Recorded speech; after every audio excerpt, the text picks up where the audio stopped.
هلا والله حبايبي، شلونكم؟ عندنا هنا عجينة البقلاوة مورقة وكاملة. اخذنا اول ورقة وراح ندهنها بداية الورقة دهن بسيط، وبهاي الطريقة ندهنها.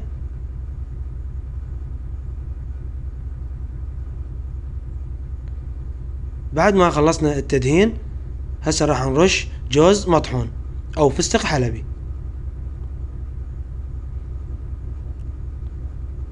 بعد ما رشينا لها الجوز مطحون هسه راح نبرمها بهذا الشكل ونصفطها على صفحة.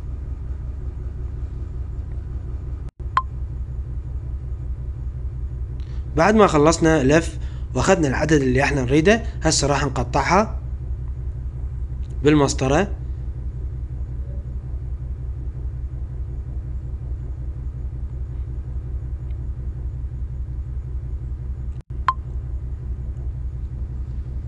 هسه احنا خلصنا تقطيع، راح نجيب الطاولة ونصفطها بالطاولة.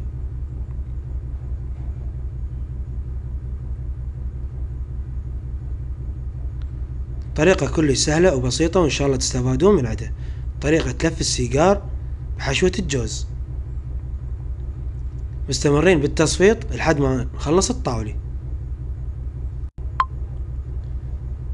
وهسه خلصنا التصفيط وراح نقول لكم ندهنها وننزلها بالفرن ونقول لكم ألف عافية.